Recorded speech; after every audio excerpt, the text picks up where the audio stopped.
Bonjour à tous, aujourd'hui on va s'intéresser à un sujet qui est franchement fascinant. Qu'est-ce qui se passe dans notre cerveau quand on jeûne? Alors on commence tout de suite avec une question un peu provocatrice, non?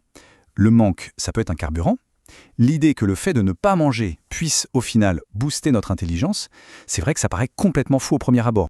Et pourtant, c'est loin d'être une idée nouvelle. En fait, c'est une sagesse presque ancestrale, connue depuis des millénaires. Et ce qui est incroyable, c'est que la science moderne, elle commence tout juste à confirmer tout ça. Loin d'éteindre le corps, le jeûne pourrait bien en fait allumer le cerveau. Alors, première chose, il faut qu'on s'attaque à un grand mythe, celui de l'épuisement mental. On a tous cette image en tête que jeûner, ça nous vide, ça nous laisse sans énergie.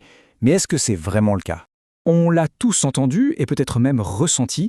Quand on a faim, le cerveau devient un peu lent, brumeux, fatigué. C'est un sentiment assez courant, surtout au début d'un jeûne. Mais la question, c'est est-ce que ça s'arrête là? Eh bien non, parce que la science, elle, nous raconte une histoire bien différente. En fait, ce coup de fatigue, ce n'est souvent qu'une phase de transition.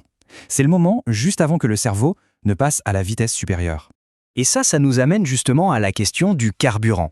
Quel carburant pour notre cerveau? Parce que pour passer dans ce fameux mode élite, il a besoin de changer de source d'énergie. C'est aussi simple que ça. Alors, quand est-ce que ça se passe? Eh bien, le point de bascule, c'est environ après 12 heures sans manger. Là, il y a un véritable interrupteur biologique qui s'active. Le corps a en quelque sorte brûlé toutes ses réserves de sucre facile d'accès, alors il va chercher ailleurs. Et c'est là que le changement devient radical pour le cerveau. Il arrête d'utiliser le glucose, son carburant standard, pour passer à quelque chose d'autre, les cétones. C'est un peu comme si on mettait du carburant de fusée dans une voiture de tous les jours. On passe d'un carburant standard à un carburant d'élite. Mais alors, pourquoi d'élite? Qu'est-ce que ces cétones ont de si spécial? Déjà, elles fournissent une énergie beaucoup plus stable. Fini les montagnes russes du sucre, les fameux pics et coups de barre. Ensuite, elles sont neuroprotectrices, c'est-à-dire qu'elles protègent nos neurones. Et pour finir, un nombre croissant d'études le montrent, elles améliorent carrément nos fonctions cognitives.